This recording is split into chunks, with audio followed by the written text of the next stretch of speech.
Tenemos con nosotros en el estudio a Miguel Pizarro. Finalmente, caramba, Miguel Pizarro. Aquí estamos. Diputado. Además a la empezando a transmitir también aquí. Estamos con Nacional. Vladimir. ¿Cómo te va, Miguel? Aquí Bienvenido. estamos. Pero tú estás transmitiendo por Periscope. No, estoy usando Instagram hoy. Instagram. Bueno, vamos a hacer algo aquí. Vamos a ver si nuestra amiga nos ayuda a transmitir por Periscope, ¿verdad? Aquí estamos aquí. Tú transmites por Instagram y yo transmito por Periscope. Así es. Bueno, este momento complicado. Yo estaba conversando hoy a mediodía con Luis Vicente León sobre esta situación de votar o no votar, ¿verdad? Y ciertamente la decisión no es fácil para mucha gente que tiene dudas sobre el tema, ¿no? Y además, lo que se puede concluir es que la oposición dividida tendrá poco éxito. Sin duda. Primero, gracias por el espacio, Vladimir. Teníamos tiempo sin compartir aquí en la radio. Yo creo que hay una discusión previa, ¿no? La discusión o la simplificación de la realidad nos lleva a discutir sobre votar o no votar. Pero esa discusión tiene que ir un poquito más allá. Esa discusión empieza por caracterizar si lo que tenemos enfrente es o no es una elección. Si es racional y es legítimo que en un proceso donde la gente vota pero efectivamente no elige, tú termines validando o tomando eso como una elección en sí misma. Si una elección donde los principales liderazgos están inhabilitados, donde las tarjetas están ilegalizadas, donde las condiciones mínimas de sorteo de coordinadores de centro, de incluso coexistencia en los centros de votación con los toldos y el control social, ese tipo de condiciones se resuelven. ¿Y por qué yo creo que esa es una discusión de fondo? Porque el votar o no votar es un instrumento de lucha de acuerdo a tu tesis de cambio. Si nosotros estamos convencidos todos, Vladimir, de que aquí hay un escenario donde tú vas, votas y el solo ejercicio de ser mayoría basta para derrotar los abusos del gobierno y que ese mismo día haya una transición de poder, sin duda alguna entonces la discusión es votar o no votar. Ahora, si nosotros entendemos que hay un modelo que no permite que la gente elija, que no permite que se decida, que usa el control social y las herramientas para que la gente no se exprese, que tiene bajo su control todo el árbitro electoral y todas las condiciones para que la elección se desarrolle, entonces la discusión no es si votas o no votas, sino cómo a través de los mecanismos electorales tú produces hitos y desencadenantes. Ahora, Miguel Pizarro, no es una contradicción hablar de que en Venezuela hay una dictadura y pedirle condiciones a una dictadura. No, mira, y es parte, más que una contradicción, yo te diría que es un ejercicio romántico el creer que vamos a tener todas las condiciones ideales en la vida para ir por una elección. Y yo voy por una segunda parte de este análisis, que es más autocrítica que análisis. Tú no puedes no ir a una elección y quedarte quieto. Eso no existe en la vida política. No existe que tú no vayas a una elección y tu cosa sea quedarte sentado a esperar que las cosas se resuelvan solas y que por obra y arte del Espíritu Santo el país cambie y se enrume en la dirección que tú quieras, o convertir el ejercicio del activismo y la acción política solo en el ejercicio de la Cancillería. La presión internacional es necesaria, sí, pero sin presión interna no hay cambio posible. Y en paralelo a buscar mejorar las condiciones, como se logró mejorar en Chile, como se logró mejorar muchas veces en la cortina de hierro, que no es que te den el 100% de las condiciones, que tengan las condiciones mínimas para tener competitividad. En paralelo tienes que organizarte para poder confrontar ciertos abusos. El control social, eso no lo va a desmontar ningún acuerdo político. Al control social tienes que confrontarlo con dos cosas que hoy no hay. Uno, una visión compartida del país. El que está hoy dependiendo del CLAP y de la bombona de gas, ¿cuál es su estímulo y su incentivo para no votar por ellos? Para no dejarse dominar. Ahora, ¿por qué crees tú que la oposición no está de acuerdo en una sola línea, Miguel Pizarro? ¿Por qué esa dispersión, esa división? Pero a ver, definamos, cuando tú dices que la oposición no está de acuerdo. Bueno, obviamente hay partidos que quieren participar, partidos que no quieren participar, y dentro de algunos partidos que dicen que no van a participar, hay corrientes que quieren participar. Estamos de acuerdo. Pero cuando tú hablas de que la oposición no está de acuerdo, suena como que es que tú tienes del 100% de la oposición, lo tienes dividido en 3 toletes de 30. Y eso no es tan así. La gran mayoría del país no quiere participar en estas elecciones, pero cree en la elección como camino de cambio. No es lo mismo. No es que no creemos en el voto, no es que no creemos en la elección. Yo creo en la elección, yo no creo en las insurrecciones, yo no creo en los atajos, yo creo en el voto como herramienta. Ahora, para que el voto sea una herramienta tiene que ser una elección de verdad. Eso no implica que yo desecho el camino electoral.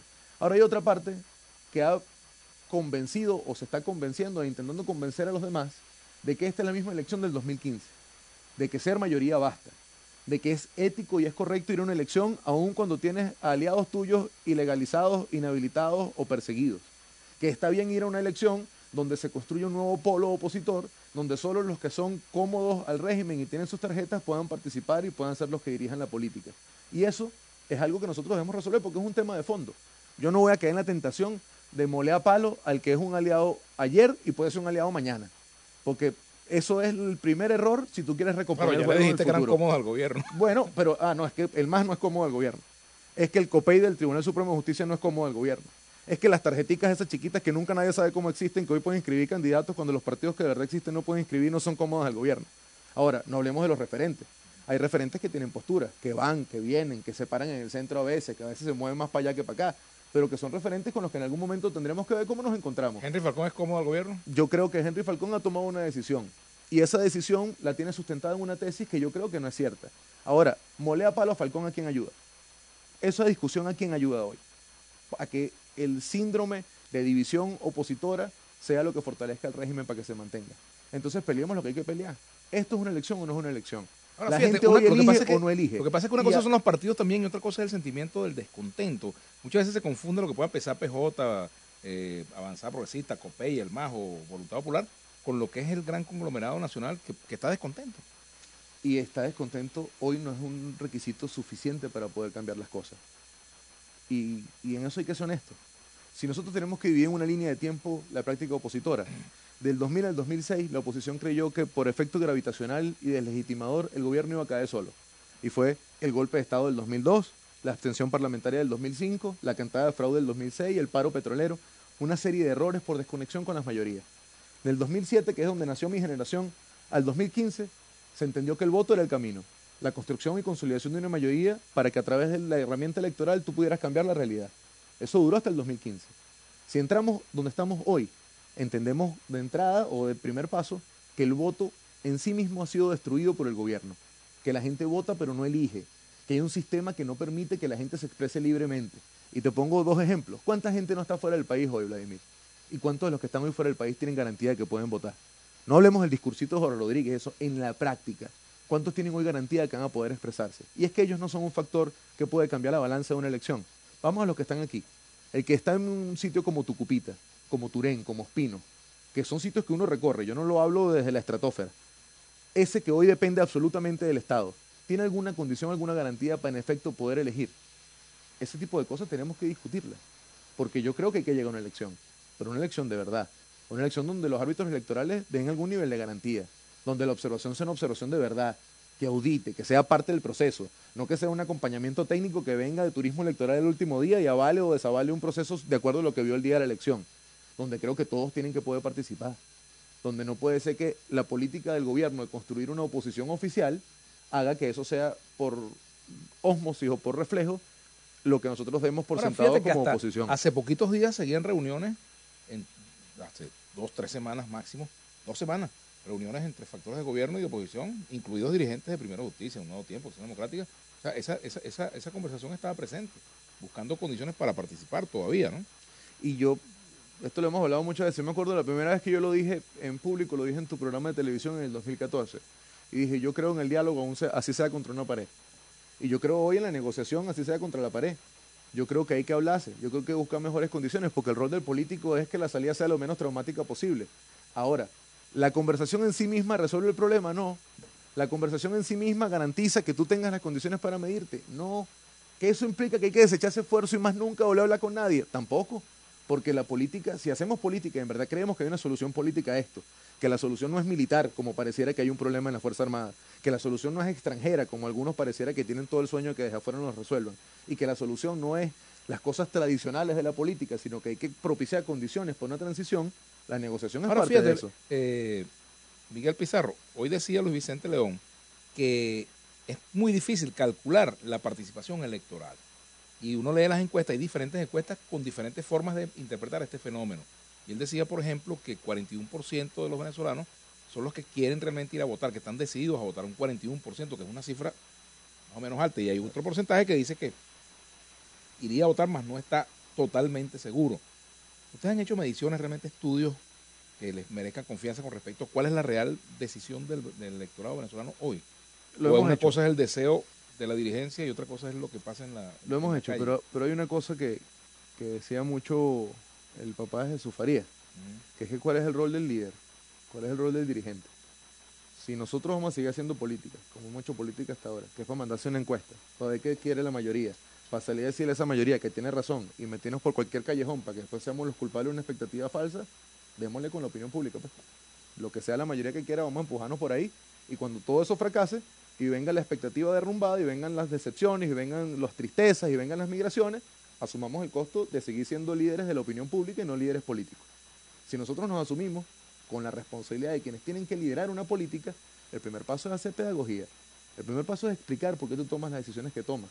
El primer paso es hacer autocrítica de tus errores anteriores. Aquí hay que entender que nosotros volvimos esquizofrénica una parte de nuestra base, que el ir y no ir de forma simultánea a elecciones y a procesos electorales seguidos y en paralelo fue un error que ha convertido a una parte de nuestra base opositora en una esquizofrenia que no entiende a quién tiene que seguir. ¿Tú tienes claro, Miguel, el plan de vuelo a partir de este momento con respecto a qué vas a hacer antes de la elección, durante la campaña, el día de la elección y posterior? ¿Eso está claro para ustedes? ¿Le estás preguntando a Miguel Pizarro o le estás preguntando a la oposición? Bueno, al Frente Amplio. Tú eres parte del Frente Amplio y eres dirigente primero de justicia y diputado. Y soy Miguel Pizarro. Y eres Miguel Pizarro. Te lo pregunto a ti porque tú estás metido en eso. No, bueno, mira. Yo estoy aquí observando y preguntando. Uno nunca es tan observador cuando puede hacer buenas preguntas. Ajá. Pero yo creo que hay una ruta que para mí es muy clara. El primer paso para que hagas lo que sea que hagas es que tienes que reconstruir tu organización. Hoy no hay organización. Gente que está en contra del gobierno, hay mucha. Gente que está organizada en contra del gobierno, hay muy poca. Y para reflejo lo que está pasando hoy en el país. Tiene Trujillo un poco de días en apagones, tiene el interior del país protestando por comida y por servicios, y ahí falta articulación política. La articulación de la agitación y la divulgación. Primer paso para lo que sea, organizarnos. Segundo paso, tú no puedes hablar de las condiciones en Twitter ni en ruedas de prensa y no hacer nada para pelear por condiciones en verdad. Tú tienes que explicar cuáles son las condiciones. Ahora, la mejor manera de defender el voto no es votando, Miguel. A veces sí, a veces no. Si tú quieres rescatar el voto como instrumento y como capacidad de producir Porque para tú sueños... demostrar que hay un fraude, te tienen que hacer el fraude, y para eso tienes que llamar a que la gente vote y que hagan el fraude. Bueno, claro, pero eso es la primera vez. Ajá. Ahora, si tú ya te han hecho 2, 3, las que sea que tú puedas contabilizar, yo contabilizo en el último tiempo una. Una sola. Lo demás creo que ha sido más excusa para no admitir errores que otra cosa, ¿no? Pero si tú contabilizas que ya hay uno y ya te robaron una vez, tú no te vas a volver a poner para que te roben para hacerlo por segunda vez. Tú tienes que agarrar la autopsia. El problema de esto, Vladimir, es que hay autopsias que no se hacen. Y volvemos a un error que venimos arrastrando desde antes. Aquí, la etapa de la protesta de calle disminuyó su músculo y terminó devolviéndose como un boomerang porque nunca hubo un corte de cuentas, porque nunca nadie se paró y le dijo al país, miren, hemos ganado esto, le volteamos a la fiscal, Rodríguez Torres y el Pollo Carvajal están en otro lado, hemos producido una decisión en ellos, hemos acumulado fuerza, remoralizamos a nuestra base, hemos logrado producir contradicciones y ahora tenemos que intentar cobrar esto en una elección como las regionales. Pero fíjate una cosa, tú y yo que venimos de la izquierda, yo no soy militante de la izquierda, bueno, yo no estoy militando hace tiempo, no es militancia, pero tú militaste en la izquierda. Sigue siendo de izquierda, pero no militas en un partido de izquierda. Sí, es así. Bueno, eso es otra cosa. Soy un izquierdista así, militante de centro. Así, siempre la izquierda aprovechó los procesos electorales para crecer, para vincularse con eso que llaman vincularse con las masas. O sea, en este momento, cuando seguramente si hacen protesta contra las elecciones habrá mucha represión, porque es lo que hemos visto, pues no es la campaña electoral un momento para llevar a la calle una política. Y yo creo que y eso tiene dos formas, y te devuelvo las experiencias de la izquierda tradicional venezolana. Había dos tesis que siempre tenía la izquierda tradicional venezolana de cara a la elección. La primera tesis era, inscribimos un candidato y vemos cómo crecemos. Ejemplo, José Vicente Rangel. Nunca logró crecer mucho. Había otra parte que decía, utilizamos el camino electoral para evidenciar los contrastes, las debilidades y cómo ese sistema nos va dejando a nosotros afuera. Ejemplo, Hugo Chávez. ¿Quién cobró? Hugo Chávez. Porque hay un proceso que permite acumular fuerza sin tener que exponerte a que el mismo proceso te mastique, te vomite y te destruya. Entonces, si tú entiendes que eso es así hoy, tú tienes que ser pedagógico, porque es que tú no estás proponiendo una insurrección. Entonces ya me voy con esta pregunta a la pausa y espero que la responda, la piensa y la responde. Entonces, ¿para cuándo está prometido el cielo? Vamos a la pausa y ya venimos con Miguel Pizarro. Continuamos acá conversando con Miguel Pizarro, pero primero vamos a hacer Miguel. ¿Cuándo estoy prometido el cielo? ¿Para cuándo está prometido el cielo? Porque estás hablando de un proceso de organización. No, y gracias etcétera. por preguntármelo. Yo creo bueno, que uno de los... Porque va a haber unas elecciones, la oposición, buena parte de la oposición no va a participar y puede ganar Maduro como puede perder, pero puede ganar. Y después que gane, si gana. Y volvemos para el ejercicio anterior, ¿no? Una elección que está mañana y que no tiene condiciones no es que la gane, es que termines de cumplir el trámite.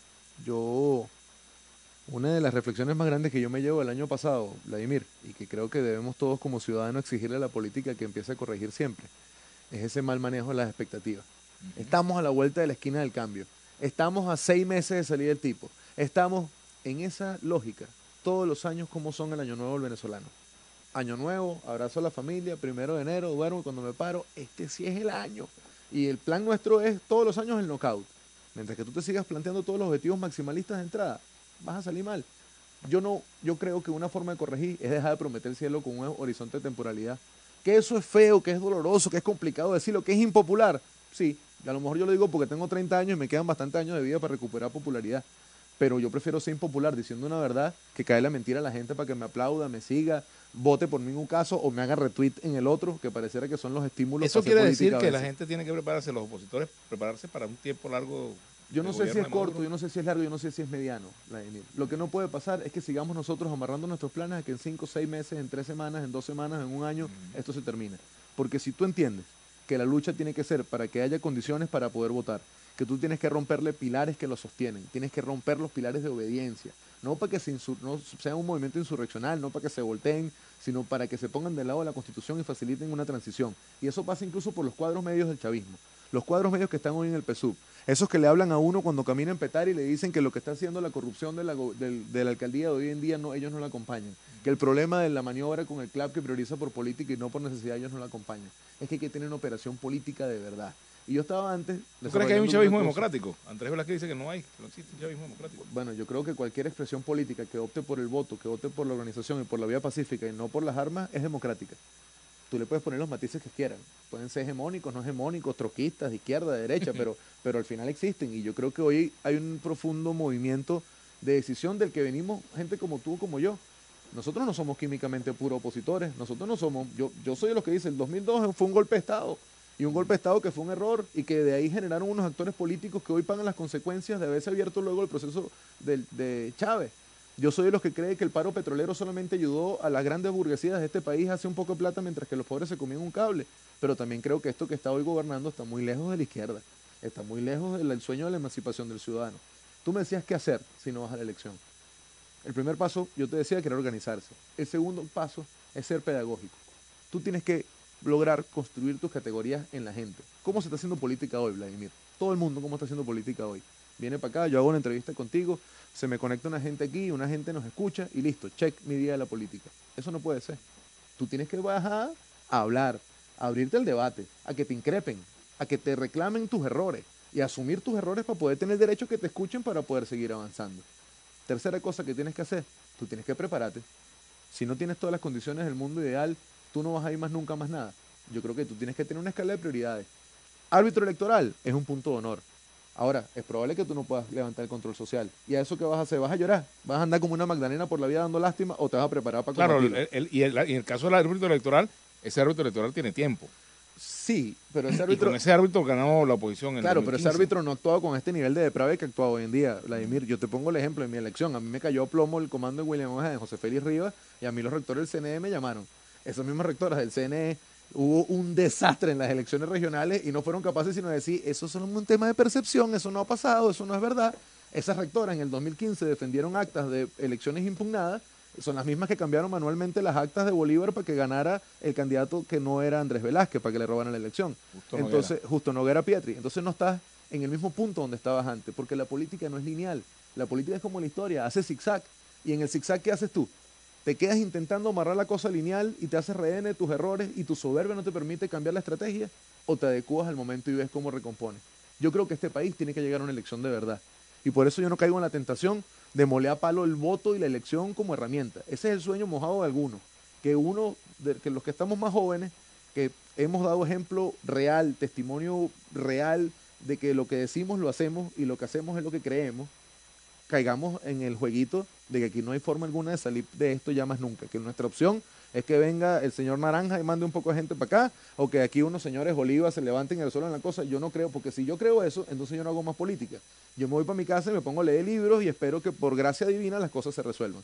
Como yo creo que el camino es otro, yo creo que el primer paso es ganarnos el derecho a que nos escuchen. Ahora, ¿tú no crees, Miguel, dentro de la situación actual, que vistas las fisuras que se han observado en el chavismo durante todo este tiempo, esa sea una oportunidad para que electoralmente se le pueda derrotar con todas las condiciones adversas? Pero eso tiene un paso previo.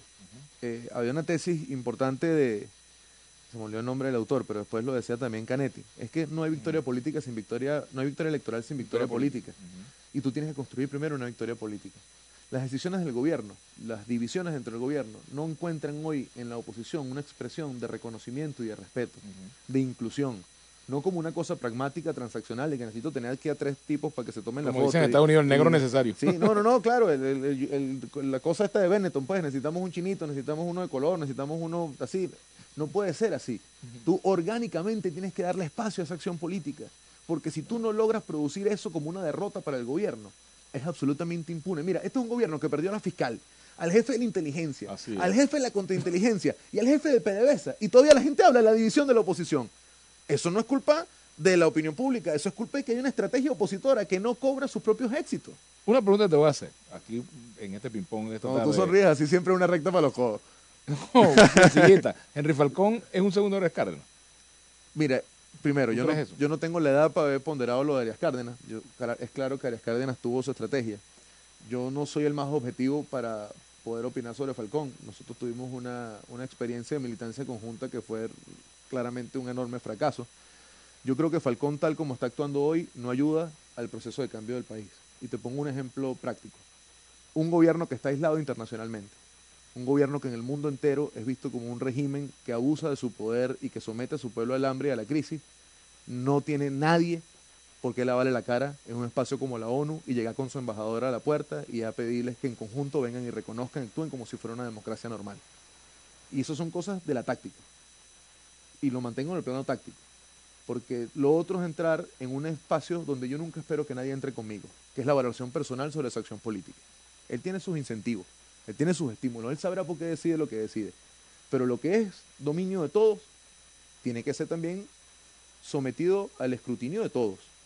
Y Ahora, lo que ellos fueron a pedir allá, entiendo, es que venga una comisión a evaluar si efectivamente hay condiciones para aquella elección. Yo pedí que las hermanitas de la caridad vengan para acá en una procesión para ir para la Divina Pastora a darle un beso en el pie. Pero un gobierno aislado, tú haces eso tú. Tú no vas con el gobierno como si fueran unos socios y unos aliados y unos amiguitos y está todo bien y mira cómo no me persiguen y yo sí tengo pasaporte y salgo y entro y a mí nadie me hace nada. Mira qué bien como venimos en conjunto porque nuestro país necesita normalidad. Eso no lo hace porque es que a la par veamos si es ético en verdad ir por una elección donde legalizaron al resto de tus competidores, o es que este escenario no fue un escenario que construyó el gobierno de a poco. No es que la primera opción aquí no la tenía Leopoldo López y te lo hizo un militante de Primero Justicia, y la segunda opción no era de Capriles. ¿Y dónde están los dos hoy? Uno preso y el otro inhabilitado. ¿Cuáles son las tarjetas con mayor votación? La manito de la unidad, Primero Justicia. ¿Y dónde están esas tarjetas hoy? Están fuera del tarjetón. ¿Dónde está hoy la capacidad de articular políticamente? ¿Cuántos de los jefes políticos hoy no están perseguidos en el exilio o en la clandestinidad o claramente un escenario que no les permite hacer política bien? Entonces es ético darle normalidad. Es correcto darle normalidad a eso. En nombre de cualquier estrategia política que tú creas. La de intentar ganar una elección que yo creo que no es una elección o intentar construir un nuevo polo opositor a través de la operación electoral. En cualquiera de los dos casos hay límites, y te lo digo por cuestión de principios, que la política no puede poner al servicio del pragmatismo. Porque cuando la política... Ahora, también eso ocurre porque en el sector opositor, en la MUD, el G4, etcétera, no son ninguna peritas no hubo una práctica quizás del todo democrática, hubo exclusiones. Entonces, claro, el que es excluido entra en la libertad de decidir su política. Yo no le quito a nadie el derecho a las trompadas estatutarias. Todo el mundo tiene derecho a eso. Todo el mundo tiene derecho a montar su propia cosa. En la práctica hoy eso ocurre. Los jóvenes estamos mucho más agrupados hoy de lo que estábamos antes. Y eso es producto de una dinámica que nos ha hecho para sobrevivir, pero además para incidir tener que juntarnos. Ahora, ¿eso está mal? No está mal, mientras que tú no, en nombre de eso, no termines justificando o avalando cosas que terminan afectando ¿Descartas a todos? que en el corto plazo puede haber un entendimiento entre el Frente Amplio y el factor que apoya a Falcón?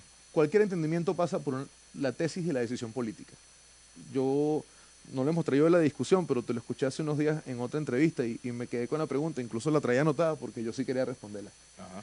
Aquí a veces ponemos el quién antes que el qué y el cómo. ¿A quién se le dice? No recuerdo. Pero... Se le hiciste a Centey, cuando Ajá. Centey estaba hablándote de quiénes iban a ser los ministros y que el tipo Ajá. era, y que había un fenómeno en los barrios y todo lo demás. Nosotros tenemos un problema como sociedad. Y te lo digo con la conciencia de quien quiera hacer política por 40 años más en este país, por 50 hasta que me muera, porque esto es lo que yo quiero hacer en mi vida. Si nosotros seguimos centrando la discusión en el quién, todo nuestro abanico de argumentos van a ser excusas para hablar de la simpatía o no simpatía que tenemos sobre alguien. Si nosotros empezamos a discutir el qué y el cómo, el quién va a terminar siendo una conclusión de una discusión más profunda. Aquí hay que discutir el qué. Cualquier acuerdo de encontrarnos o de separarnos pasa por encontrarnos o separarnos para qué. Nos encontramos o nos separamos para pelear por mejores elecciones, bienvenido. Nos encontramos o nos separamos para pelear porque en este país la crisis social tenga una articulación que permita que se politice y ese reclamo llegue a producir cambios, ¿de acuerdo? Nos articulamos para poder darle un piso de entrada a quienes del otro lado esperan en nosotros ver una opción que le tienda la mano, como lo hicieron a medias con nosotros en el 2007 y nos tocó después a trompadas ganarnos nuestro espacio. De acuerdo. Ahora, si es encontrarnos, porque ven a mí que yo tengo la razón y soy el dueño de la verdad absoluta y mi camino es el camino correcto y tú eres un tipo que está equivocado, miope, desconectado, no me llames. Que la vida y la dinámica, después de tus desaciertos o mis desaciertos, nos lleven a encontrarnos con la humildad de que se equivocó, reconocer que el otro tenía la razón. Fíjate que está el ejemplo chileno, Miguel, tú que tienes origen chileno. El ejemplo chileno es bastante elocuente en cuanto a todos los tropiezos que dio la oposición chilena para salir de Pinochet. Así Hasta es. que finalmente entendieron que se necesitaban unos a otros, ¿no? Y yo creo que si hay una Y cosa... hubo desprendimiento. Y hubo la capacidad de entender, Vladimir, que lo importante no era el quién. Si hay algo que tiene valioso Chile, es que el primer presidente de la transición chilena no fue el más popular, fue el que permitía que todas las partes se sintieran con seguridad de que hubiera una transición, porque esa discusión estaba. Esa discusión hoy en nuestro país no está en donde tiene que estar, y ojalá la tengamos, porque eso es parte de producir un cambio. ¿Cómo tú produces un cambio si lo que escucha tu adversario es que lo vas a Pero perseguir? cualquiera te pudiera decir, pero pero ese candidato pudiera ser Falcón aquí porque viene el chavismo. o podría ser otro, o podría ser tú, O Centey, qué o sé podría yo. ser, o sea, porque es que al final, si volvemos al ejercicio del quién y no del qué, la cosa es quién le cae mejor a quién. Y esa discusión tonta, esa discusión ombliguera, es una discusión que tiene rehén a la cúpula opositora muchas veces de sus propios errores, porque no son capaces de asumir que hay un mundo que va más allá de las cuatro paredes en las que nosotros nos reunimos. Hay un país que necesita explicaciones, no de ahorita, que necesita año y medio de explicaciones, pero no de explicaciones que Pizarro se las dé, porque las minas de minas reciben, pero es que necesitan que todos podamos dar la misma explicación. ¿Y cómo tú das la misma explicación si no tienes el mismo diagnóstico? Si no eres capaz de tener la humildad de construir el mismo diagnóstico. Yo creo que vamos por una etapa compleja de la política como en la que hemos estado ahora. Yo estoy seguro que este país va a cambiar. Estoy seguro que vamos a poder lograr unas elecciones de verdad donde todo el mundo participe. Pero eso pasa para mí por dos cosas hoy. La primera, este proceso tiene que deslegitimarse. Este es un proceso que tiene que explicarse porque no es un proceso verdaderamente electoral, donde tú votas pero no eliges. Y lo segundo es que tenemos que dejar la arrogancia, los políticos, de creer que por ser políticos todo el mundo nos tiene que escuchar y bajar ensuciarnos los pies de barro a discutir con la gente una ruta de verdad. Porque hay que discutirla, no hay que imponerla. Bueno, te agradezco mucho, Miguel, que hayas venido al programa. Era interesante conversar contigo.